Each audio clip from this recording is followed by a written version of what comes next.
Tukunaga. Yeah, I think it is. Sorry, I butchered the name, but I just wanted to give a shout out and praise to him because he did a really good job with the Japanese composing music, which is why I love it way more than the English dub composing music. And then when it came to the intro song, so much great songs. Can't You See? Or I Love Blue Velvet. Like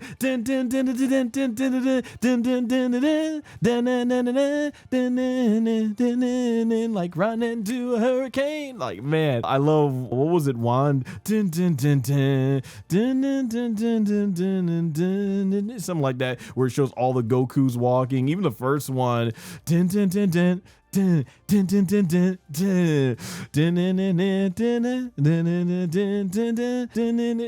yeah, I know I'm geeking out right now, but I love the music in Dragon Ball GT. That's what I'm saying, man. GT kind of really had almost everything going right for it outside of the biggest thing that was the most important thing, and that was story.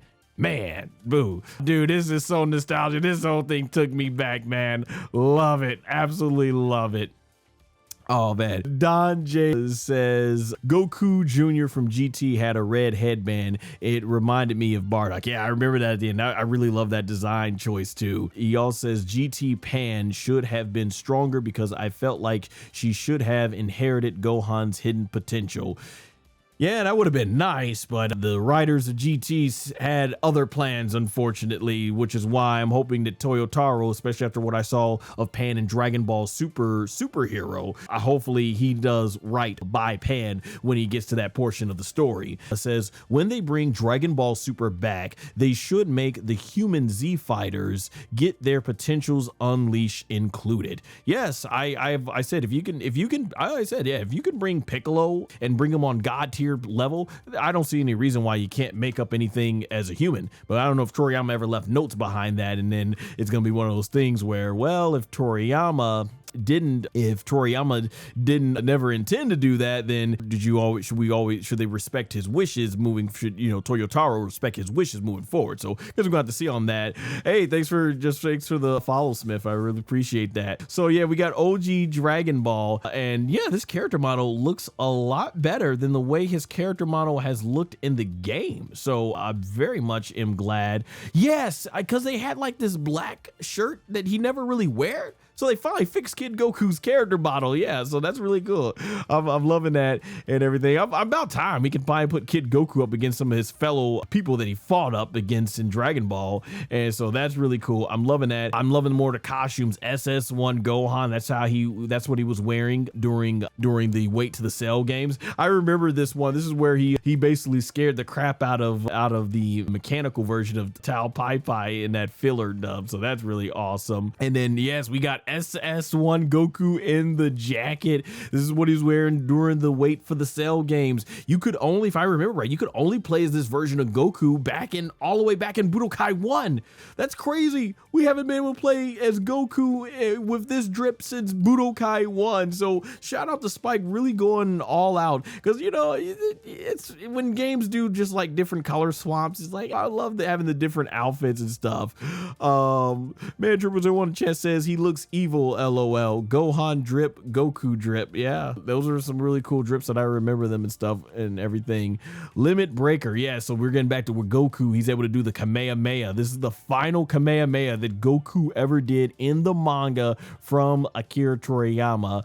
I think so. Yeah, I think that was it. And then in the anime, I know I did read the last chapter of the manga, so I think he does actually do that and everything. It's been so long though. Hopefully I plan on doing a whole read through of the Dragon Ball manga eventually on this channel. But yeah, I'm loving the Kamehameha. This is the final one.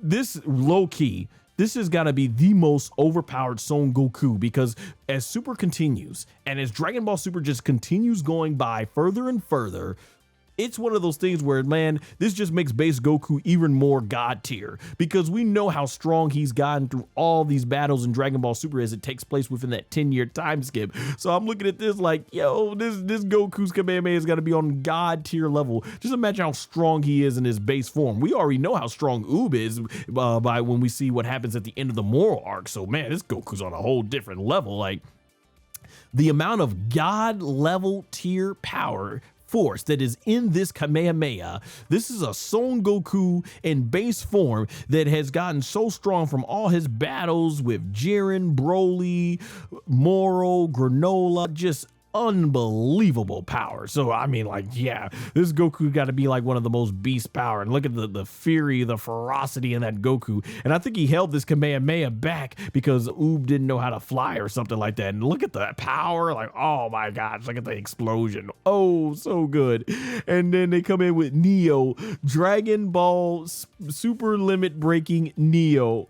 Fantastic, man. I love it. Dragon Ball super limit breaking Neo. Absolutely great, because this is obviously a tribute to Dragon Ball sparking Neo. That's what it was called, Tenkaichi 2 in the Japanese version, which I always thought was funny is that they gave North America the Japanese title, Tenkaichi Budokai, and Reflations Budokai Tenkaichi. And then in Japan, they give it the English title, Sparking, all right? So this is a good sign, because if they're obviously doing Neo, I wouldn't be surprised come 2027, they do another massive update for this game and probably call it like Super Limit Breaking Meteor in tribute to Tenkaichi 3. So yeah, they absolutely slap with this. Like Spike went like I said, I was overwhelmed when I did my trailer reaction and stuff and everything. Like, holy crap, that went way further. They went harder than I thought.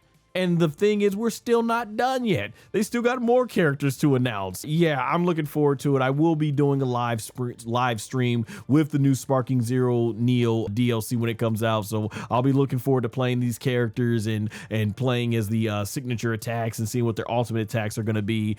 Just hopefully after done playing the game, there's more that the game will have to offer with those new game modes. So definitely looking forward to that, man. Like I said, this is all looking good. 4 new stages, more characters, new customs, ultimates, new game mode. I even love the new artwork done by Norihiro Shintani, who did the Dragon Ball Super Broly animation, was at least was the main director of the animation, and might be coming back for Moro as well. So yeah, this was just fire, straight absolute fire. Love it. Let's see, Don J says, I also want to mention that Tien should get more shine because he trains hard, and they shortchange him in the power gap with Yamcha and Krillin. Yeah, he was that dude. I always said the incredible thing about Tien Shinha to me that always really stood out when it came to the Cell Saga, it wasn't the fact necessarily that he was able to use the Kiko Hole and basically aka Neo Tri-Beam, and he kept pushing the Semi-Perfect Cell down like over and over. It's the fact that Semi-Perfect Cell never powered out over that. He literally had to wait till Tien Shinha gave out, and then Tien Shinha got up and, you know, he's all angry like, I should feel ridiculous. How could a mere mortal be able to... No, he's like, I should feel ridiculous. How could I let myself be defeated by such a weakling? Something like that. He sounded like that or whatever.